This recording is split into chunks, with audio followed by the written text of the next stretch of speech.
안녕하세요. 저는 이혼 후 아이 둘을 키우는 30대 싱글맘입니다. 어디에서도 제 소개를 이렇게 했던 적이 없는데 아무래도 이야기의 주제가 저의 결혼 생활과 이혼에 대한 얘기이다 보니 제 소개도 이렇게밖에 할 수가 없네요. 결혼이라는 것은 누군가의 인생을 뒤바꿀 만큼 중요한 일이지만 남자보다는 여자들이 더 어려움이 많다는 생각이 들어요. 시댁 문제, 시집살이, 아이 육아. 결혼이란 건 분명 부부 공통의 일일 텐데 왠지 여자들이 손해를 더 많이 보고 있다는 생각이 드네요. 저만 해도 그랬어요. 남편만 믿고 결혼해서는 믿는 도끼에 발등 찍히고 결혼 생활 내내 시댁 식구들에게 시달리다가 결국 이혼을 하고 말았으니까요. 저도 그땐 참 순진했던 것 같습니다.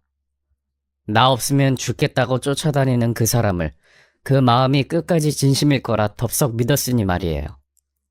우리 만남의 시작도 모두 남편 때문이었습니다.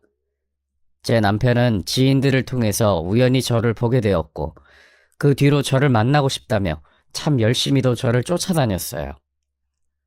남편은 온갖 선물 공세에 지극정성으로 제 마음을 얻으려 했습니다. 저도 젊었을 때는 남자들 조건도 따지고 얼굴도 따지고 그랬는데 결혼할 나이가 다 되어서 그런지 적극적으로 나서는 그 남자가 꽤 괜찮아 보이더라고요. 그렇게 남편과 제가 연애를 시작하게 되었고 2년간 연애를 했습니다. 당시에 둘 다 어린 나이는 아니었기에 서로 결혼을 적극적으로 생각할 수밖에 없었고 2년이라는 시간을 만나다 보니 어쩐지 어영부영 결혼 준비를 하고 있더라고요. 사실 그때까지만 하더라도 저는 결혼에 대한 확신이 별로 없었습니다. 저희 부모님이 이혼을 하셔서 그런지 저는 결혼 생활에 대한 환상이나 기대가 별로 없었어요. 그렇다고 비혼을 선언했던 것도 아니지만 왠지 결혼이라는 일은 저와는 거리가 먼 듯 느껴졌죠. 하지만 저와 달리 남편은 연애 초부터 참 결혼 얘기를 자주 꺼냈습니다. 만난 지 겨우 3-4달 만에 결혼에 관련한 얘기를 하면서 자기 어머니를 꼭 소개하고 싶다며 말을 했었어요. 그때 이제 막 서로 알아가는 단계에 무슨 결혼 얘기인가 싶어서 애둘러 마다했는데 남편은 그 뒤로도 틈만 나면 결혼에 대한 화제를 꺼냈고 어머님 얘기도 많이 했습니다. 사실 남편도 남편이지만 시어머니도 저희가 결혼을 일찍 했으면 하셨던 것 같아요. 연애 시절부터 시어머니는 저를 참 많이도 궁금해하셨고 남편에게 제 이야기를 많이 물었다고 하시더라고요. 저희가 적은 나이도 아니니 진지하게 만나는 사이라면 한 번쯤은 인사를 드려야겠다고 생각하면서도 왠지 쉽게 결심이 서지는 않았습니다. 아직 결혼할지 안 할지도 모르는데 어른들을 뵙는 게 맞는 건가 고민이 되더라고요. 그러다가 우연을 가장해서 시어머님을 만나게 되었고 시어머니는 제 연락처를 받아가셔서 자주 연락을 해오셨어요. 그럴 때마다 은근슬쩍 결혼 얘기를 끼워 넣고는 하셨고 저도 더는 결혼을 가볍게 생각할 수만은 없었습니다.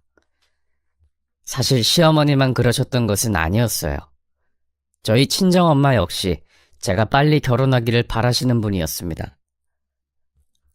저희 부모님은 제가 중학생이던 나이에 이혼을 하셨고 저는 부모님 이혼 뒤로 엄마와 단 둘이 살아왔어요. 그래서 아버지 사랑을 잘 모르고 자라서 항상 아버지의 빈자리를 느끼곤 했었어요. 그렇다고 부모님의 이혼을 슬퍼했던 것은 아닙니다. 예전부터 부모님이 매일 싸우는 걸 보고 자란 탓에 차라리 두 분이 빨리 이혼을 했으면 싶은 생각까지 했었거든요. 그래서 별로 좋지 못한 가정환경 탓인지 저는 결혼에 대한 로망도 기대도 별로 없는 사람이었습니다. 그래서 엄마 앞에서는 늘 진심 반 농담 반으로 어줍지 않게 결혼할 바에는 평생 혼자 사는 게 낫겠다는 말을 달고 살았었어요. 그런데 제가 그런 말을 자주 해서 그런지 저희 엄마는 제가 혹시나 정말 혼자 살겠다고 할까봐 걱정을 하셨던 모양이에요. 엄마는 제가 이혼녀가 되는 것보다 혼자 늙어 죽는 게 더 겁이 나셨던 모양인지 누구라도 좋으니 제발 결혼 좀 하라고 저를 하루빨리 시집 보내고 싶어 하셨습니다. 부모님들의 성화 때문인지 저희는 좀 더 서둘러 결혼을 결정하게 되었고 상견례 이후 결혼 준비는 아주 속전속결로 끝이 나게 되었습니다. 둘 다 편부모 가정이다 보니 집에 손을 벌리기는 어려운 형편이었어요. 저는 이혼 가정이라 집에 아버지가 계시지 않았고, 남편은 아버님이 대학생 때 돌아가신 뒤로 남편이 집에 가장이 된 탓에 시댁에 그리 여유가 없었습니다. 결국 저희는 대출을 있는 대로 끌어다가 집을 얻었고, 그렇게 신혼을 시작하게 되었습니다. 그 많은 대출을 언제 다 갚을 수 있을지 걱정도 되었지만, 솔직히 그마저라도 할 수 있었던 게 진짜 다행이었어요. 하마터면 시댁에서 살게 될 뻔했으니 말이에요. 시어머니가 저희 집 문제를 도와주시겠다며 말씀을 하셨는데 제가 거절을 했거든요. 뭐 니들만 좋다고 그러면 니들이 2층 들어와서 살면 딱인데 2층 세입자들 곧 계약 만료되니까 도배만 다시 해서 들어오면 얼마나 좋니? 내가 니들 가까이서 챙겨줄 수도 있고 말이야. 시어머니는 시아버지가 돌아가시면서 전 재산으로 작은 다세대 주택을 하나 매입하셨습니다. 밑에 반지하까지 있는 3층짜리 작은 주택을 얻으셔서 식구들은 1층에서 지내고 나머지는 세를 줘서 그 월세로 생활을 하고 계셨었죠. 그 집이 시댁의 유일한 재산이라 따로 금전적인 지원을 해주실 형편은 못 되지만 집을 가지고 계시니 저희더러 한 층을 비워서 들어오라는 말씀이셨어요. 어머님이야 저희를 도와주고 싶어서 하신 제안이셨겠지만 그래도 저는 차마 내 발로 시댁에 들어가는 일은 하지 못하겠더라고요. 게다가 어머님만 계시는 것도 아니고 어머님 댁의 시동생들까지 같이 살고 있는데 같은 건물에서 살다 보면 이래저래 불편한 일이 생길 것 같더라고요. 아무리 가까운 시댁이어도 어떻게 한 건물에서 지낼까 싶어서 결국 거절을 했었죠. 어머님은 끝까지 아쉬워하셨지만 저는 그게 맞는 일이라고 생각했습니다. 그렇게 나만 좋다던 남편과 결혼을 하고 저는 1년 뒤 예쁜 아이도 가지게 되었습니다. 사실 그렇게 일찍 임신 계획이 있었던 것은 아니었는데 금술이 좋아서 그랬는지 어떻게 애가 일찍 생겨버리더라고요. 예정에 없던 일이라 조금 당황스럽긴 했지만 임신 소식은 참 기쁜 일이었습니다. 특히나 남편이 진짜 좋아했었어요. 제발 첫째는 당신 닮은 딸이었으면 좋겠다. 꼭 예쁜 당신 닮은 딸 낳을 수 있게 나 진짜 매일 기도할게. 첫째는? 그럼 둘째도 만들려고? 당연하지. 할 수만 있으면 셋까지는 낳고 싶은데 나도 3남매잖아. 그래서 어렸을 때 진짜 재밌었거든. 우리 애들도 그렇게 즐겁게 자랐으면 좋겠어. 우리도 자식들 보면서 행복해지고. 당신은 싫어? 하나도 기르기 힘들다는데 어떻게 셋씩이나 낳으라고. 낳더라도 둘째까지만 낳아야지. 셋은 진짜 욕심이다. 요즘 셋 있는 집이 어딨다고. 우리가 하면 되지. 셋 낳으면 우리 애국자 되는 거야. 남편은 하나로는 부족하다며 3남매 얘기까지 꺼내면서 임신 소식을 반겼었어요. 그때까지만 남편은 임신한 저를 살뜰히 챙기면서 매일 저를 닮은 딸을 낳기를 기도하곤 했습니다. 남편의 기도가 정말 먹혀들어갔던 건지 저는 정말 딸을 낳았고 첫 딸은 아빠 닮는다는 얘기와 달리 우리 큰애는 진짜 제 어릴 적을 쏙 빼닮았어요. 혹시나 무쌍인 남편 눈을 닮으면 어쩌나 했는데 다행히 저를 닮아서 쌍꺼풀도 있고 피부도 하얘서 참 예뻤었어요. 식구들도 다들 아이가 너무 예쁘다면서 엄마 닮았다고 하더라고요. 저희 시어머니만 빼고 말이에요. 누구 닮아서 이렇게 예뻐? 응? 세상에 우리 영욱이 어릴 때랑 똑같이 생겼다. 얘 코 똑한 거 봐. 이거 우리 영욱이랑 똑 닮지 않았니? 역시 첫 딸은 아빠 닮는다더니 지 아빠 닮아서 영락없는 우리 핏줄이야. 주변 사람들은 물론 당사자인 남편조차도 딸이 저를 닮았다고 자기 안 닮아서 다행이라 그러는데 시어머니 눈엔 다르게 보이시는 건지 제 딸이 무조건 남편 닮았다면서 자꾸 친탁을 했다고 그러시는 거예요. 거기다가 꼭 저희 친정이랑 비교를 하시면서 말씀하시니 저도 기분이 나쁠 수밖에 없었습니다. 애가 혹시나 너네 식구 닮았으면 어쩔 뻔했니? 관상이라는 게 있는 건데 괜히 팔자까지 닮는 건 아닌지 걱정이었는데 애가 우리 식구 닮아서 얼마나 다행이니. 시어머니가 말씀하시는 저희 집 팔자라는 건 저희 부모님의 이혼 얘기였습니다.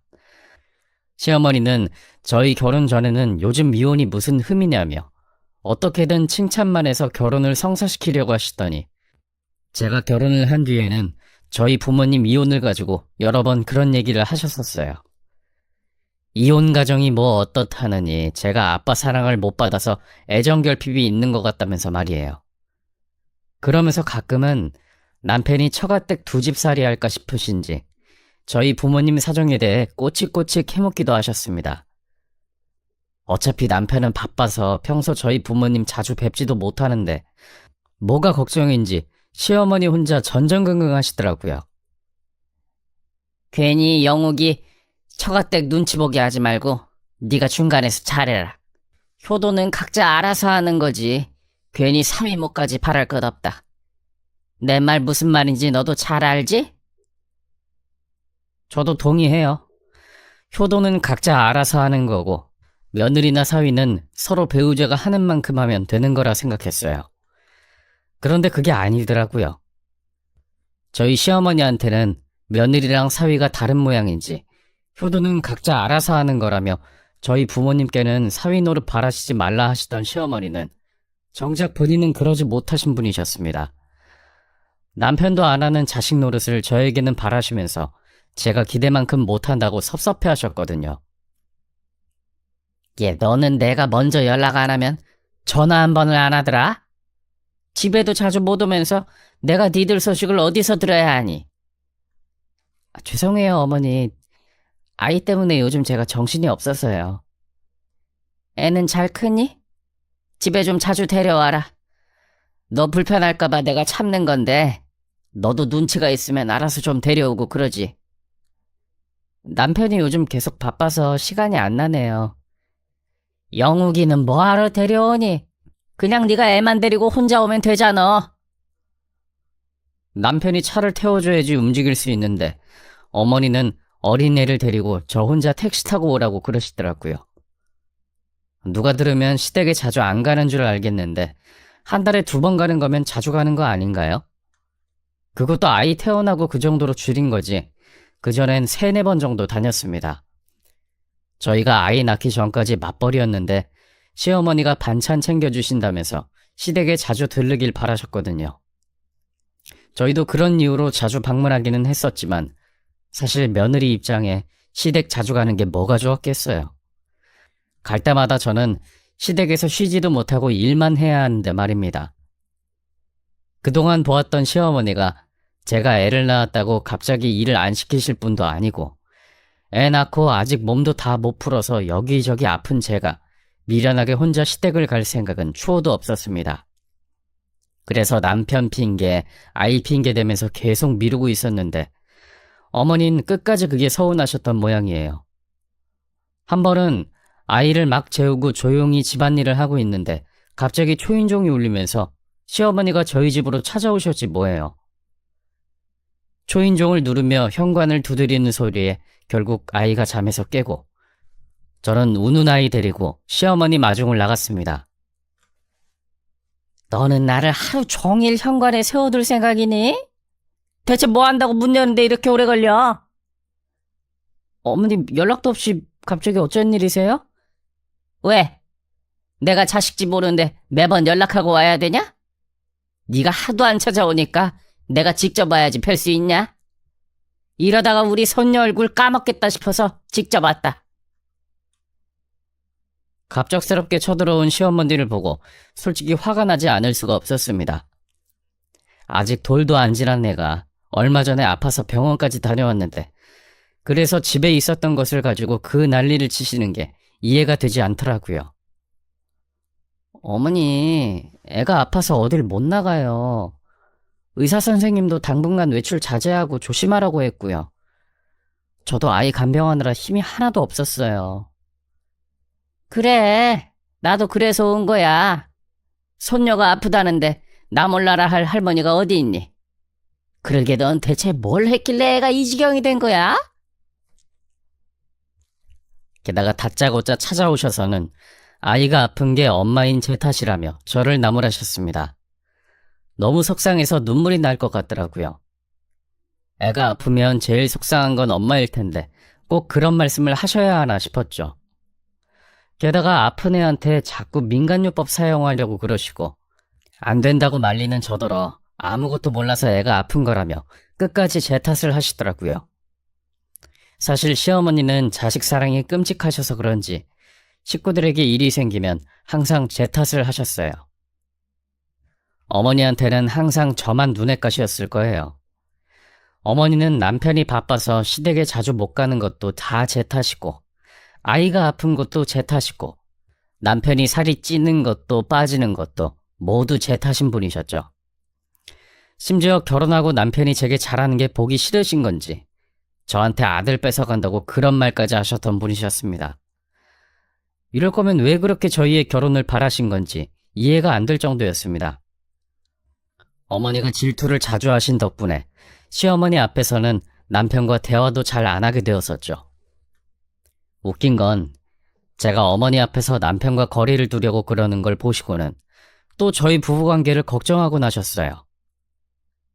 니들 혹시 싸웠니?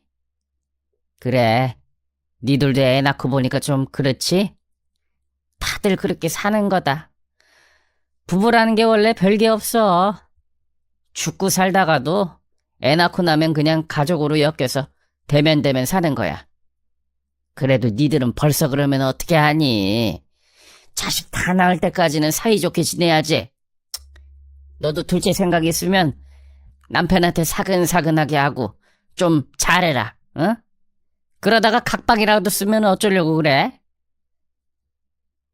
시어머니 우려와는 달리 저는 몇 년 뒤 2살 터울의 둘째까지 가지게 되었고, 제가 바라던 대로 딸, 아들 골고루 하나씩 가질 수 있었습니다.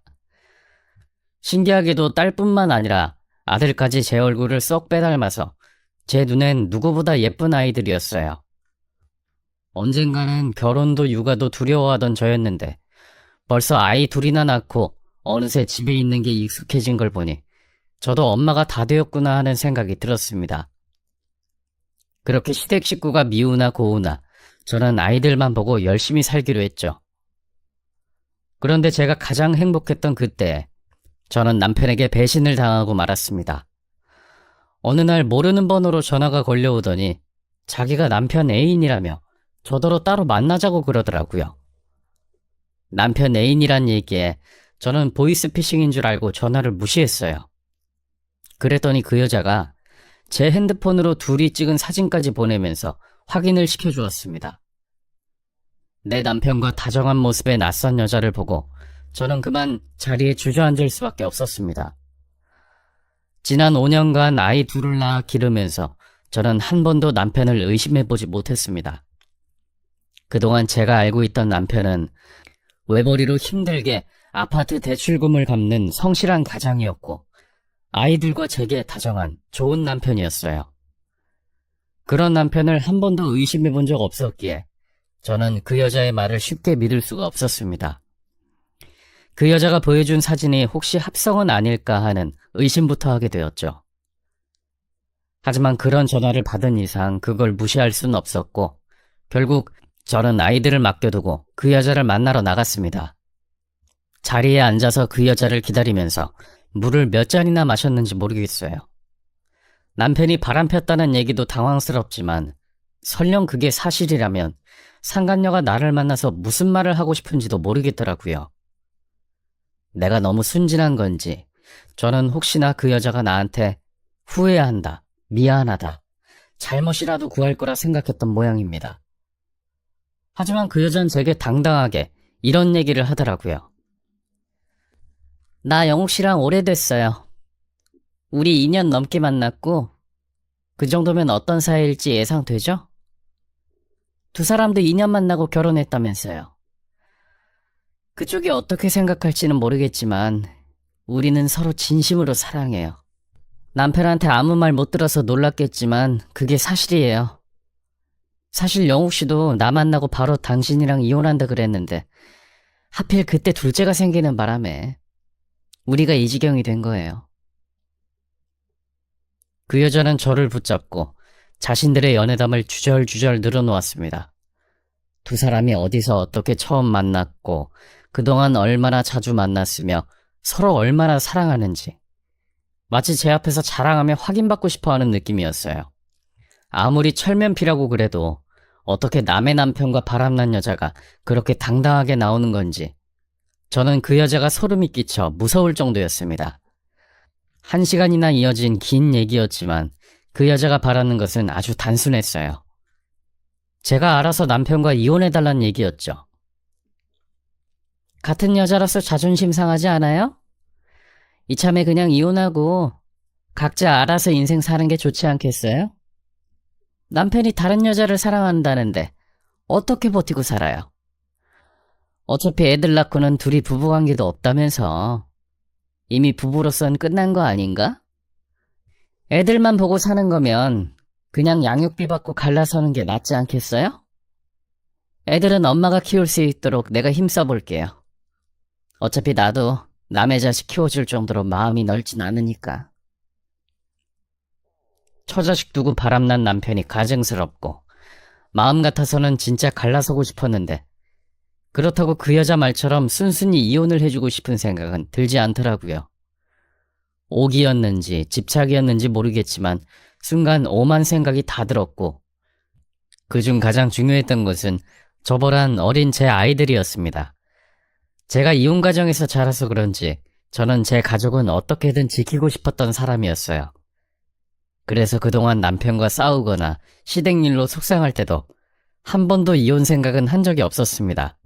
물론 남편이 바람을 피웠을 줄은 몰랐지만 그렇다고 쉽게 이혼을 결정할 수가 없었어요. 내가 내 속 편하자고 이혼을 하고 나면 이제 겨우 걸어다니는 우리 애들은 평생 아빠 얼굴도 제대로 모르고 살아야 하는데 내가 그걸 어떻게 감당할까 싶어서 말이 안 나오더라고요. 그리고 무엇보다도 그 여자 좋은 일을 해주고 싶지 않았습니다. 이혼?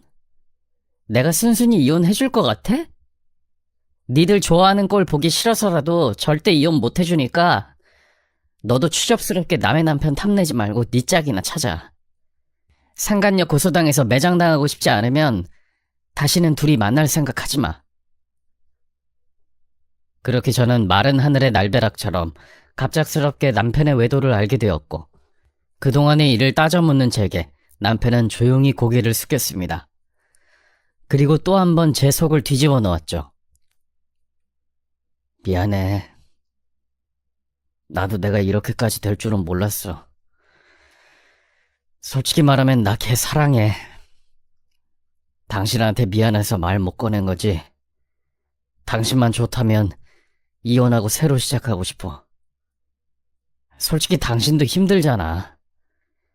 애들 때문이라며 각방 쓴 지도 오래고 우리 맨날 싸우잖아.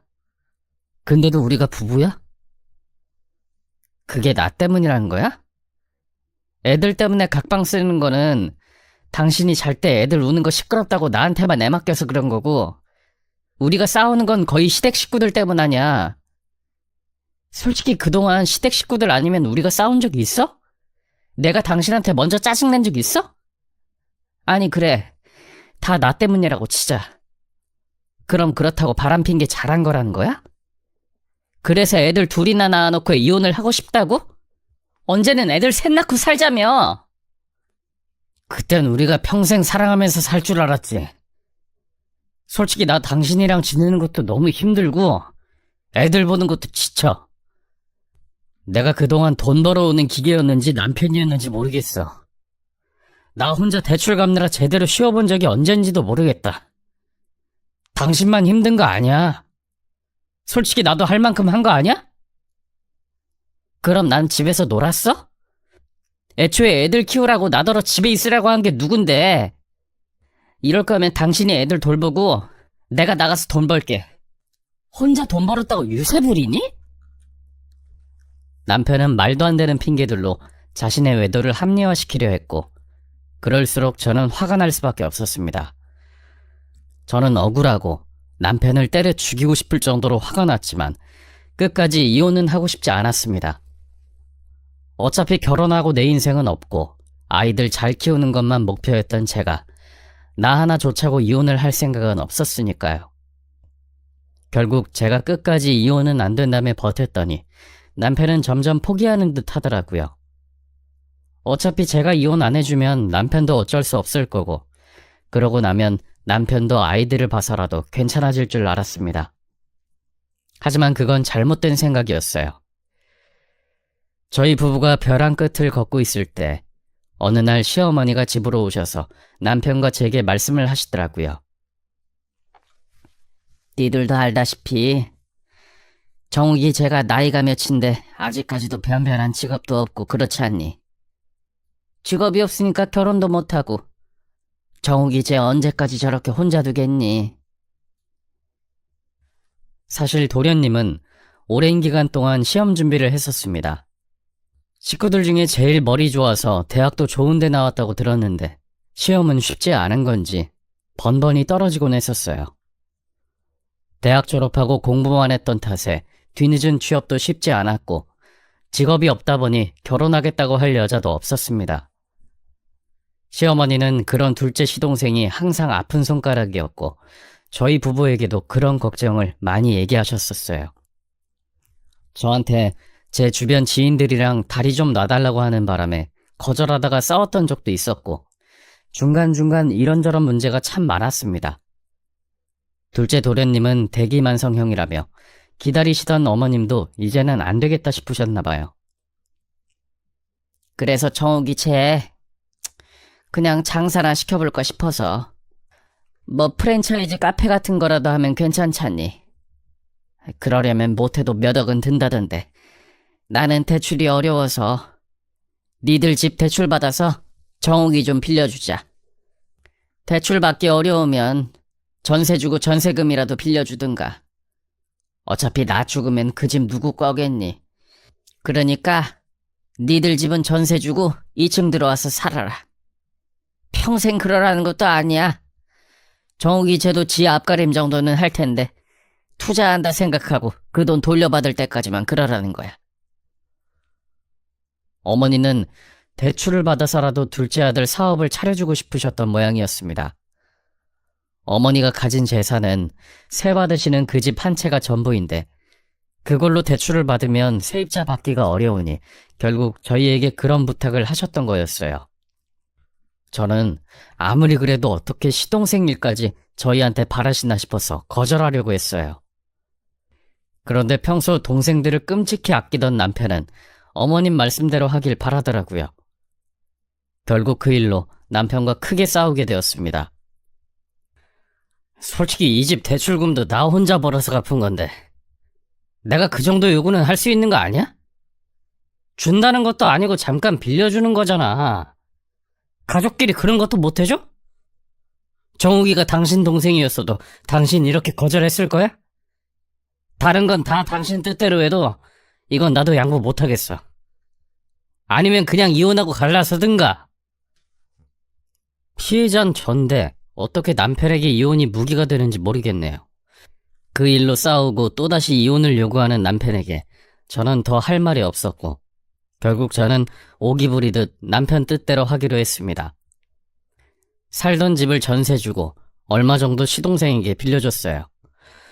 혹시 몰라서 제가 차용증까지 써놓긴 했는데 남편이 지 동생한테 돈을 제대로 받아낼 수는 있으려나 모르겠네요. 하지만 돈만 문제가 아니었습니다. 시어머니는 집으로 들어오면 더 잘해줄 것처럼 구시더니 어쩐지 전보다 더 심하게 점점 더 저를 괴롭히셨습니다.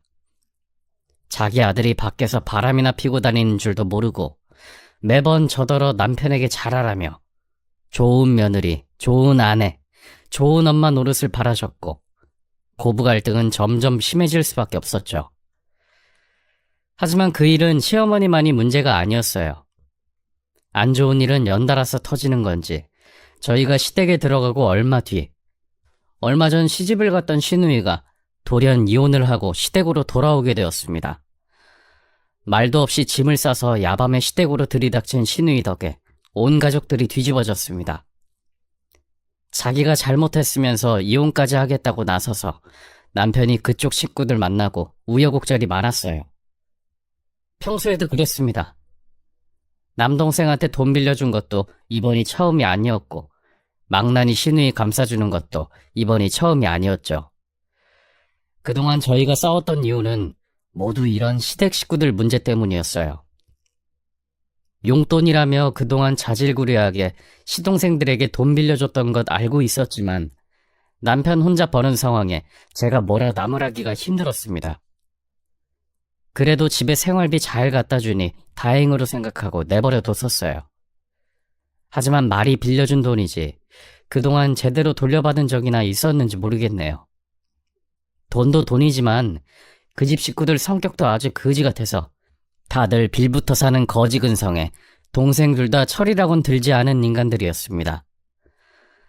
그래서 저야 시누이가 이혼을 하던지 말던지 별 상관은 없지만 시누이가 시댁으로 들어온 것은 큰일이었습니다. 사실 앞에서 말한 것처럼 시동생들을 별로 좋아하지 않으니 시누이와도 그리 살가운 사이는 아니었어요. 남편 문제를 떠나서 매번 시누이 노릇을 하려드는 통에 저랑 다툰 적도 많았고 중간에서 동생 편 드는 남편과 싸운 적도 여러 번이었습니다. 분명 시누이 탓이었는데 남편은 몇 살이라도 더 나이 먹은 제가 참지 않았다며 저를 탓하고 늘어졌었거든요. 그래봤자 시누이랑은 자주 마주칠 일도 없었고 시집간 뒤로는 더 볼 일 없겠다 싶었는데 설마 하니 시누이가 이렇게 금방 다시 시댁으로 돌아올 줄은 몰랐습니다. 덕분에 저는 시어머니 괴롭힘에 추가로 싸가지 없는 시누이까지 견뎌야 했어요. 두 모녀가 물이라도 만난 것처럼 오며 가며 살림 잔소리에 게다가 애도 안 낳은 시누이의 육아 코치까지 듣고 있으면 제 속이 남아날 리 없었습니다. 우리 집 전세금으로 카페 차린 시동생은 장사를 잘 하는 건지 마는 건지 가끔 지나가다 보면 손님도 없고 별 소득도 없는 것 같고 그 와중에 결혼은 하고 싶은지 제게 중매 서달라며 야단이었습니다. 거기다가 이혼하고 들어온 백수 시누이까지 큰오빠에게 자기 용돈 달라며 생떼를 쓰곤 했고 그때 저와 남편은 별 대화도 없던 상황이라 남편이 시누이에게 돈을 얼마나 줬는지는 모르겠지만 그 인간 성격상 절대로 자기 동생을 모른 척하지는 못했을 거예요. 시어머니 시집살이에 철없는 시동생들 거기다가 바람난 남편까지. 그때 제가 무슨 정신으로 버티고 있었는지 저도 알 수가 없네요. 당장이라도 다 때려치고 이혼하고 싶은 마음이 굴뚝 같았죠. 하지만 그럴 때마다 항상 아이들이 걱정이었어요. 내가 당장 경력 단절에 돈도 벌지 못하는데 어린애들 데려다가 어쩌나 싶어서 바보같이 참을 수밖에 없었습니다. 혹시나 경제력 없다고 남편에게 애들 양육권을 뺏길까 그게 가장 무서운 일이었어요. 그래도 여기서 더 힘든 일은 없을 거라 생각했는데 정말 청천벽력 같은 일이 벌어지고 말았습니다. 처음엔 저도 시어머니가 괜한 고집을 부리시는 거라 생각했습니다. 평소에도 이런저런 이유로 저를 괴롭히시던 분이셨으니 어머니가 하시는 말씀들이 다 내가 미워서 그런 거라 생각을 했어요. 그런데 이렇게 대화가 안 통하는 분인 줄은 몰랐습니다. 어머니가 어느 날 뜬금없이 저희 집으로 올라오시더니 제가 어머니 물건을 가져갔다며 난리를 부리시는 겁니다. 어머니가 저더러 수선해달라고 맡긴 신발을 말씀하신 거였어요. 어머니, 이건 어머니가 며칠 전에 저더러 고쳐오라고 맡기신 거잖아요. 무슨 말이야? 내가 그 신을 얼마나 아끼는 건데 내가 그런 걸 너한테 맡길 리가 있니? 네가 무슨 짓을 할 줄 알고?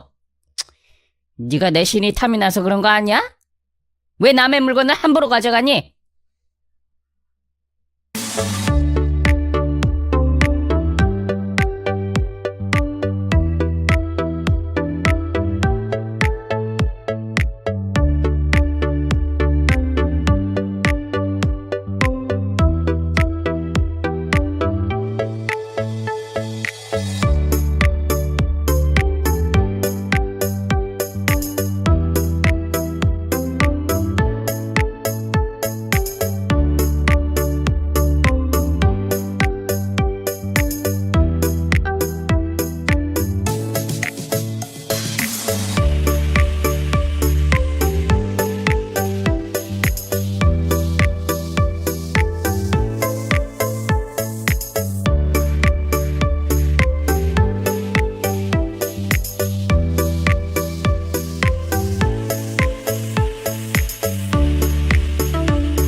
제가 사이즈도 맞지 않는 어머니 신발을 가져갈 일이 뭐가 있겠어요? 아니라고 100번을 설명해도 듣질 않으시니 결국 그 야단을 혼자 듣고 있을 수밖에 없었습니다. 평소에도 종종 억지를 부리시는 분이라 저도 그 일은 별로 대수롭지 않게 지나갔어요. 그런데 며칠 뒤에 어머니와 얘기를 하는데 분명 얼마 전 말씀드렸던 일을 전혀 기억하지 못하시면서 저더러 또 거짓말을 한다 그러시는 거예요. 너 자꾸 사람 거짓말 시킬래? 네가 말 안 해놓고 왜 나한테 그러니? 제가 분명히 말씀드렸어요. 어머니야말로 자꾸 왜 그러세요? 제가 그런 거짓말을 왜 해요? 그거야 모르지. 나 괴롭히려고 그러는 건지. 이런 말도 안 되는 억지가 여러 번이었습니다. 처음에는 평소처럼 저를 괴롭히려고 그러시는가 생각했는데 그런 일이 자꾸 반복이 되다 보니 저도 이상한 생각이 들더라고요. 혹시 어머니가 치매가 아니신가 하는 생각이었죠. 결국 저는 어머니에게는 간단한 검사라 말씀드리고 같이 치매 검사를 받으러 갔습니다.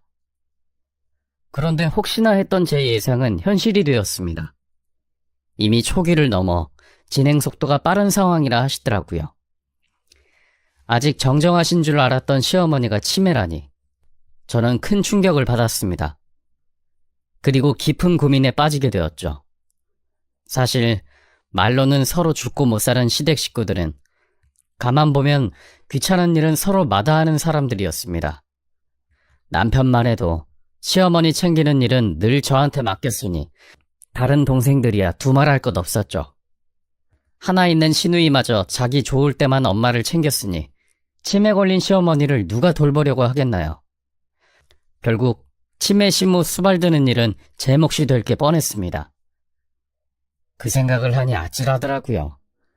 그리고 그 생각을 시작으로 저는 제가 남편과 이혼하지 못하는 이유에 대해 다시 고민해보게 되었습니다. 그동안 이혼 과정에서 살았다는 콤플렉스에 스스로가 갇혀서 잘못된 선택을 했던 것이 아닐까. 진정 아이들을 위하는 일이 무엇일지 다시 생각해보게 되었습니다. 아이들을 위한다 하더라도 나를 이렇게까지 희생하면서 사는 것이 맞는 일인지 다시 고민을 하게 되었죠. 평생 시댁에 매여 살 생각을 했더니 고민이 쉽더라고요. 내가 아무리 이혼을 못하겠다 하더라도 별거를 하면 했지 그 짓은 못하겠다 싶었습니다. 그런데 그참에 그 상간녀가 또 저를 찾아왔어요. 이번에는 어디서 얻었는지 이혼 서류에 남편 도장까지 찍어서 말이에요. 제발 이혼 좀 해줘요. 당신만 결정하면 우리 모두 다 행복해질 수 있어요. 제발 우리 다 같이 새 출발하게 도와줘요. 나는 할 수만 있다면 벗어나고 싶은데 그 여자는 남편 뭐가 좋다고 저렇게 가지고 싶어 하는지 상황이 참 아이러니하더라고요. 상간녀가 그렇게까지 바라는 걸 보니 저도 고집 부리지 말고 그렇게 해주고 싶었습니다. 결국 저는 그 서류에 도장을 찍어주었고 상간녀는 잘 생각했다면서 좋아하더군요. 양육권은 당신이 가져가도록 내가 도와줄게요. 걱정하지 말고 이혼해요. 이혼이야 내가 알아서 할 테니까 당신도 걱정하지 마. 어차피 상간녀랑 얘기할 필요는 없었습니다. 이혼을 고민하면서 저도 많이 알아봤거든요. 간통죄가 없어져서 내가 아무것도 못하는 건가 했는데 상간녀한테도 소송을 걸 수 있더라고요. 위자료 소송 걸어서 위자료 뜯어내면 되는 거고 남편이랑도 소송이던 합의이혼이던 이혼해서 재산 분할하려면 이런 상황에는 무조건 저한테 유리하다 그러더라고요. 상간녀가 나한테 보내준 사진들도 있었고 남편이랑 나눈 대화를 녹음해둔 것도 있었으니 증거는 많았습니다. 저는 결국 남편과 이혼을 결심했고 전세 줬던 그 집을 팔아서 재산 분할을 하기로 결정했어요. 결과는 다행스러웠어요. 아이들 양육권은 제가 갖기로 했고 남편과 상간녀에게 위자료도 받을 수 있었죠. 그리고 아이들 양육권 때문에 재산을 7대3으로 나누게 되었는데 남편이 가져간 3에서도 시동생 빌려준 돈을 빼면 남는 게 있으려나 모르겠네요. 무엇보다 시모의 치매 증상이 심해지기 전에 서둘러 이혼을 할 수 있었던 게 다행이었네요. 하루라도 그 집 식구 수발을 들기는 싫었거든요. 저만큼은 이혼하지 않고 잘 살기를 바라셨던 엄마였기에 제가 이혼을 한다면 반대하실 거라 생각했는데 다행히도 엄마는 제 편을 들어주셨고 지금은 누구보다 든든한 저의 지원군이 되어주십니다. 그 뒤로 저는 재산 분할 받은 돈으로 작게 가게를 하나 낼 수 있었고 지금은 친정엄마와 함께 지내고 있어요. 아이들도 생각보다 아빠를 별로 찾지 않고 큰애는 뭘 알기나 아는지 오히려 저를 위로해주고 있네요. 엄마가 행복했으면 좋겠다고 말이에요. 그리고 무엇보다 좋은 소식은 전 남편이 저랑 이혼하고 바로 그 상간녀랑 재혼을 했다더라고요. 신혼집은 당연히 시댁 위층이고 말이에요. 그 여자도 정말 남편을 어지간히 사랑하는지 지발로 그 집에 들어가겠다 했던 모양이더라고요. 참 다행이죠. 시모 치매가 심해져서 챙길 사람이 필요한데 그 집 형제들이 요양원 보낼 돈은 없을 테니 아마 그 상간녀가 모시고 살아야겠죠. 친누이 시집살이와 사고치는 시동생도 챙기면서 말이에요. 그 여자는 아직 시댁 식구들의 참모습을 모르고 있는 모양이던데 직접 살아보면 머지않아 알게 되겠죠. 남편뿐만 아니라 남편 식구들이 얼마나 찜덩이인지 말이에요. 거기다가 죄 짓고는 못 산다는데 그 여자는 평생 걱정하면서 살아야겠죠. 자기랑 바람나서 살림 차린 남편이 또 다른 여자랑 바람나지는 않을지 말이에요. 그래서 저는 두 사람이 영원히 함께하기를 빌어주고 싶네요.